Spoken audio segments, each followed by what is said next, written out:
Pwede kang gumawa ng 10,000 crunches kada araw. Pwede kang magpagutom, kinukain mo lang ay celery at tubig. Pwede kang tumakbo hanggang dumugo ang iyong paa. Pero hindi mawawala ang tiyan mo. Bakit? Kasi mali ang kalaban mo.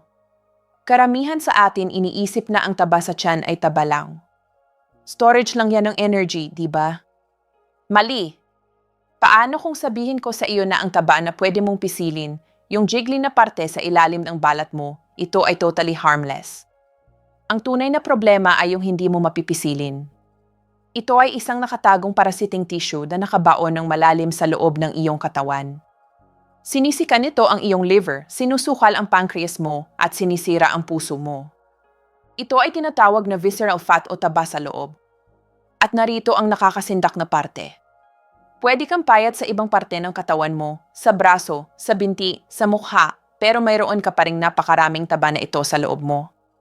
Ito ay kondisyon na tinatawag na TOFI, thin outside pero fat inside. At mas delikado pa ito kaysa sa pagiging obese. Pero mayroon akong magandang balita. Habang ang visceral fat ay ang pinakadelikadong taba sa iyong katawan, ito rin ang pinakamadaling sunugin kung alam mo lang ang tamang combination code para buksan ito. Sa video na ito, ipapakita ko sa inyo ang code na yan.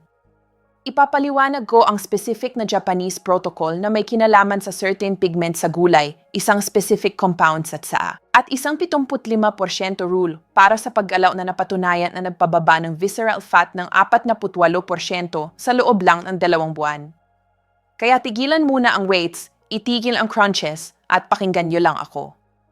Ako nga pala si Elena Santos, 35 years old. At para maintindihan kung paano alisin ito, kailangan muna nating maintindihan kung ano ito. Ang visceral fat ay hindi katulad ng taba sa braso mo. Ang taba sa braso ay subcutaneous, ibig sabihin nasa ilalim lang ng bala. Passive storage lang yan. Nakaupo lang yan parang savings account. Pero ang visceral fat ay biologically active. Kumikilos ito parang gland, hindi taba lang. Naglalabas ito ng inflammatory chemicals. Ginugulo nito ang iyong hormones at nadudulot ng insulin resistance. Isipin mo ang visceral fat parang parasito. Kumakapit ito sa iyong vital organs, sa liver mo, sa tiyan mo, sa pancreas mo, at kumakain ito mula sa inflammation mo. Kaya paano mo malalaman kung mayroon ka nito? Narito ang symptom check. Tumayo ka at itusok ang tiyan mo. Kung ang tiyan mo ay soft, squishy, at jiggly, karamihan nito ay subcutaneous. Yan ang vanity fat lang. Pero kung ang tiyan mo ay nakalabas parang lumunok ka ng basketball at ang feeling nito ay hard, solid, firm, protruding, yan ay visceral fat. Ang firmness na yan ay ang pressure ng taba na nagtutulak palabas laban sa iyong abdominal wall mula sa loob. Yan ay ang liver mo na sumisigaw para humingi ng tulong.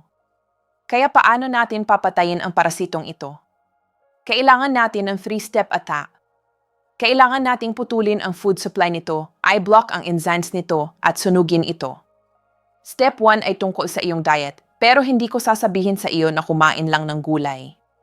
Boring yan at hindi sapat ang detalye. Kailangan nating target in ang root cause ng visceral fat. Ano ang nadudulot nito? Karaniwang excess ng energy na nagresulta sa oxidative stress. Isipin mo ang iyong cells parang engine ng kotse. Kapag ang engine ay tumatakbo ng sobrang init ng matagal, nagsisimula itong kalawangin. Ang kalawang na yan ay oxidative stress.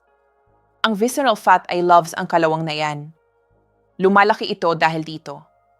Para patayin ang taba, kailangan nating tanggalin ang kalawang. At ang pinaka-powerful na rust remover sa natural world ay nanggagaling sa isang specific family ng compounds na tinatawag na carotenoids. Ang carotenoids ay ang pigments na nagbibigay sa mga halaman ng kulay nila. Ito ang orange sa carrot, ang pula sa kamatis, ang deep green sa kangkong. Nakahanap ako ng fascinating na double-blind study mula sa Japan. Kinuha nila ang isang grupo ng mga tao at tina-increase lang nila ang intake ng carotenoid-rich vegetables, specifically ang carrots at repolyo na 8 linggo lang. Narito ang nangyari. Ang carotenoids ay kumikilos parang shield. Mineutralize nila ang free radicals, yung mga unstable molecules na sumusira sa iyong cells, at nag-flip talaga sila ng genetic switch. Binuksan nila ang genes na nagsusunod ng taba at sinara nila ang genes na nag-iimbak ng taba. Ang resulta, significant reduction sa visceral fat sa pamamagitan lang ng pagdagdag ng kulay sa diet. Kaya narito ang iyong protocol. Kailangan mong kainin ang rainbow pero hindi ang Skittles version ha. Pinag-uusapan ko ang kamote, bell peppers, kangkong, kalabasa at carrots. Kung ang pagkain ay beige, tulad ng tinapay, pasta o crackers, ito ay nagpapakain sa parasito. Kung ang pagkain ay vibrant orange, pula o berde, pinapatay nito ang parasito. Ganun kasimple. Ngayon, pag-usapan natin kung ano ang iniinom mo. Mayroon isang specific na inumin na kumikilos parang key para sa iyong fat cells. Siguro narinig mo na ang green tea ay nagsusunod ng taba. Iniisip mo siguro ay Inviki lang yan. Hindi yan Jiviki, pero kailangan mong maintindihan bakit ito gumagana para hindi mo masira. Ang green tea ay loaded ng polyphenol na tinatawag na catechins. Ang specific na importante sa atin ay narito ang mechanism at talaga namang cool ito. Isipin mo ang iyong fat cells na may front door. Usually, ang pinto na iyan ay nakalock. Ang catechins ay tumutulong mag-pick ng lock. Sinusuportahan nila ang iyong nervous system para i-boost ang fat oxidation o pagsunod. Pero may ginagawa pa silang iba. Ini-inhibit din nila ang enzyme na tinatawag na lipase. Ang lipase ay ang enzyme na bumabali ng dietary fat para ma-absorb ito ng katawan mo. Kapag uminom ka ng green tea na mayaman sa catechins, basically nilalagyan mo ng bouncer ang pinto ng iyong gut na nagsasabing, hindi natin papayagang pumasok ang lahat ng taba na ito. Mayroon pang isang randomized trial, ulit, double-blind, placebo-controlled, na nagpakita na ang pag-inom ng catechin-enriched green tea sa loob ng 12 weeks ay nag-reduce ng visceral fat significantly. Pero narito ang warning at dito nagkakamali ang mga tao. Hindi mo pwedeng bilhin lang ang sugary bottled green tea mula sa tindahan. Yan ay sugar water. Mas mapapalala nito ang liver mo. Gusto mo ang matcha o sencha tea. Bakit? Kasi kinakain mo ang buong dahon, ibig sabihin nakakakuha ka ng massive dose ng catechins kumpara sa regular tea bag. At mayroon synergy dito. Ang caffeine sa tsaa ay gumagana kasama ng catechins para pabilisin ang effect. Ito ay 1-2 punch. Ang caffeine ay nag-rev ng engine. Ang catechins ay nag-unlock ng fuel tank. Ngayon dumating na tayo sa pinaka-important na parte, paggalaw. Ang diet ay maganda para sa total weight loss. Kung titigil kang kumain, mababawasan ka ng timbang. Pero ang studies ay nagpapakita na habang ang diet ay nagpapaliit ng buong katawan, ang exercise ay ang laser-guided missile para sa visceral fat. Pero anong klaseng exercise? Kailangan mo bang tumakbo ng marathons? Hindi. In fact, pwede pang tumaas ang cortisol mo at mas lumala pa. Kailangan mo bang maging powerlifter? Hindi necessarily. Gusto kong sabihin sa inyo ang tungkol sa study na nakakagulat sa akin. Ito ay meta-analysis na may 117 different studies. At mayroon pang specific na older study na tumingin sa very precise protocol. Sa study na ito, ang mga participants ay nag-bicycle lang ng 45 minutes, 2 beses lang sa isang linggo. Yan lang, 2 sessions. Pero, at ito ang malaking pero, ginawa nila ito sa specific intensity. Nag-ride sila sa 75% ng kanilang is-2 Pagkatapos ng 2 buwan, hulaan mo kung ano ang nangyari. Hindi sila masyadong nabawasan ang timbang sa scale. At kaya mo itong itapon ang scale mo sa basura. Ang scale ay hindi masyadong gumalaw, pero ang visceral fat nila ay bumaba ng 48%. Halos kalahati ng kanilang deadly belly fat ay nawala sa loob ng 2 buwan na may 2 workouts lang sa isang linggo. Nag-improve din ang kanilang insulin sensitivity ng 41%. Yan ay essentially nag-reverse ng prediabetes. Kaya ano ang 75% intensity? Hindi mo kailangan ng fancy lab coat o oxygen mask para malaman ito. Kailangan mo lang ng talk test. Kung naglalakad ka at pwede kang kumanta ng kanta ng perpekto, yan ay masyadong madali. Hindi yan 75%. Kung tumutakbo ka at parang nagsusuka ka na at hindi ka makapagsalita ng isang salita, yan ay masyadong mahirap. Yan ay anaerobic. Gusto mo ang sweet spot sa gitna. Ang talk test rule. Nasa tamang intensity ka kapag pwede kang magsalita ng full sentences, pero medyo hinal ka. Dapat ang tunog mo ay parang kakaakyat mo lang ng ilang flights ng hagdan. Pwede kang magsalita, pero ayaw mo na lang. Yan ang zone. Yan kung saan nangyayari ang magic para sa visceral fat. Ngayon, kailangan kong balaan kayo tungkol sa isang trap na halos lahat ay nahuhulog. Kapag ang mga tao ay gustong mawala ng belly fat, ang instinct nila ay magpagutom. Binabawasan nila ang kalori sa 500 is day. Ginagawa nila ang umad, 1 meal is day, pero mali ang pagkakagawa. Nag-fast sila ng ilang araw na walang preparation. Narito ang problema. Ang data ay nagpapakita na ang calorie restriction ay umabot sa wall. Mayroon limit kung gaano karaming dieting ang makakatulong bago bumaba ang metabolismo para protektahan ka. Iniisip ng katawan mo na nagugutom ka, kaya kumakapit ito sa taba. Ang exercise ay iba. Ang recent study sa British Journal of Sports Medicine ay nakahanap na ang exercise ay may dose-dependent response para sa visceral fat. Ano ang ibig sabihin nito? Ibig sabihin, mas marami kang gagawin, mas marami kang mawawala. Walang upper limit na nahanap sa study. Kung mag-exercise ka ng kaunti, mawawala ng kaunti. Kung mag-exercise ka ng marami, mawawala ng marami. Hindi ito umabot sa plateau katulad ng dieting. Kaya ang strategy ay hindi magpagutom. Gusto mong kumain ng sapat na nutrient-dense food, ang carotenoids, ang proteins para i-fuel ang katawan mo, at gamitin ang movement para gumawa ng deficit. Kaya pagsamahin natin ito lahat sa isang plano na pwede mong gamitin simula bukas. Step 1, ang scavenger hunt. Tingnan ang plate mo. Kung brown ito, ibaba mo. Magdagdag ng isang serving ng malalim na kulay na gulay sa bawat kain. Carrots, kangkong, bell peppers. Ito ang iyong shield. Step 2, ang liquid key. Palitan ang pangalawang kape mo ng matcha green tea. Huwag magdagdag ng asukal. Siguro kaunting lemon juice para tulungan ang absorption, pero itago itong malinis. Ini-inhibit mo ang lipase enzyme na iyan.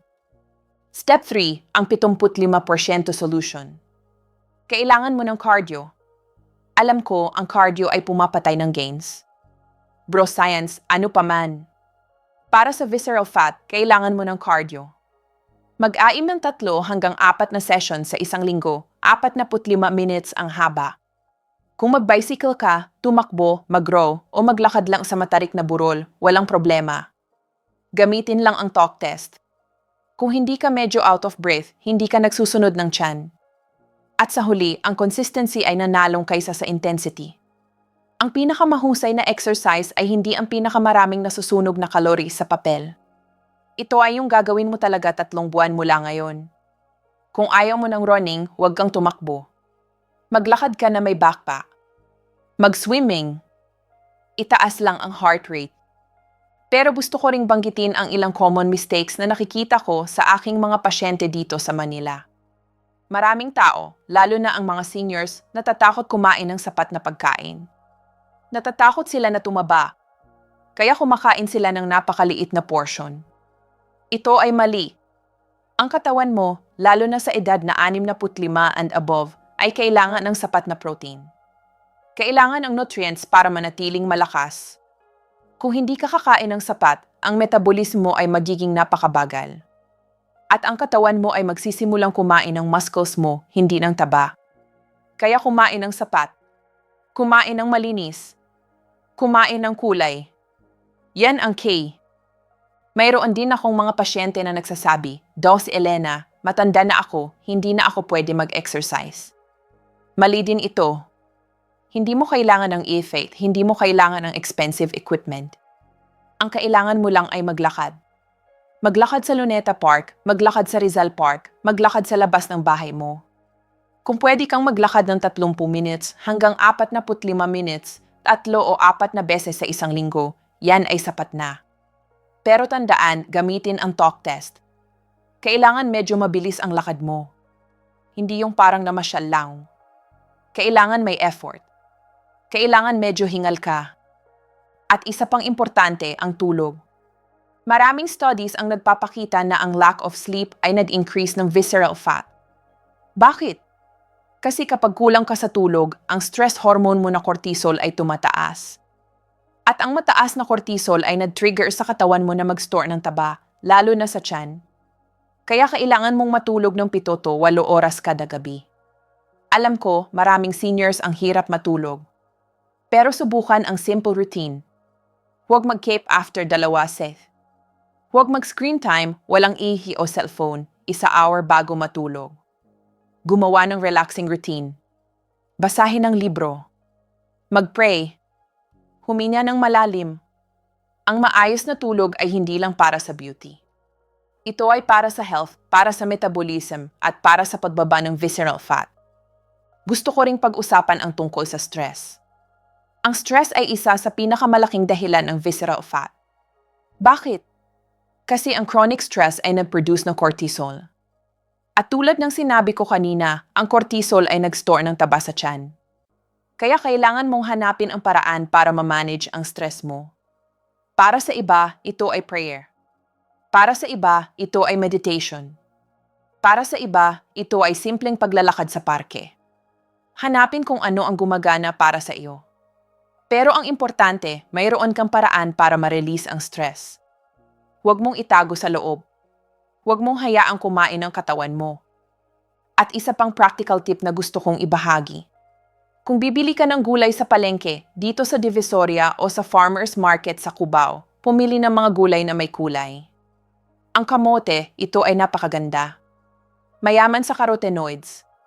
Ang kalabasa din ang sili, yung bell peppers. Ang kangkong, ang malunggay. Lahat ng ito ay mayaman sa nutrients na tumutulong sa pagsunod ng visceral fat. At hindi ito mahal. Affordable lang. Kaya walang excuse na hindi ka makakain ng healthy. Gusto ko ring sabihin, huwag kang mag-alala kung hindi ka makita agad ang resulta sa scale. Tandaan, ang scale ay hindi nagsasabi ng buong story. Pwede kang mabawasan ng taba pero tumaas ang muscles.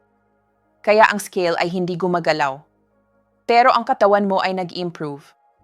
Ang health mo ay nag-improve. Kaya huwag mag-focus sa scale. Mag-focus sa kung paano ka nakakaramdam. Mas energetic ka ba? Mas madali ka bang huminga? Mas komportable ka ba sa damit mo? Yan ang mga signs na gumagana ang ginagawa mo. At ang huling tip ko, magtiyaga. Ang visceral fat ay hindi nawala overnight. Hindi ito nawala sa 1 linggo. Kailangan ng time. Kailangan ng consistency. Pero ang magandang balita, kung susundin mo ang 3 steps na ito, ang carotenoid-rich vegetables, ang green tea, at ang 75% intensity cardio, makikita mo ang resulta. Siguro hindi sa first week, pero sa 2nd month, sa 3rd month, makikita mo. Ang tiyan mo ay liliit. Ang energy mo ay tataas. Ang health mo ay mag-improve. Ang visceral fat ay delikado. Ito ang driver ng halos lahat ng chronic disease na kinakaharap natin. Ito ang dahilan ng diabetes, ng heart disease, ng stroke. Pero ang katawan mo ay resilient. Gusto nitong gumaling. Kailangan mo lang bigyan ito ng tamang signal. Itigil ang pagpapagutom. Simulan ang pagbibigay nito ng tamang pigments at simulan ang paggalaw nito sa tamang pace. Huwag kang mag-give up. Huwag kang sumuko. Kaya mo ito. At nandito ako para suportahan ka.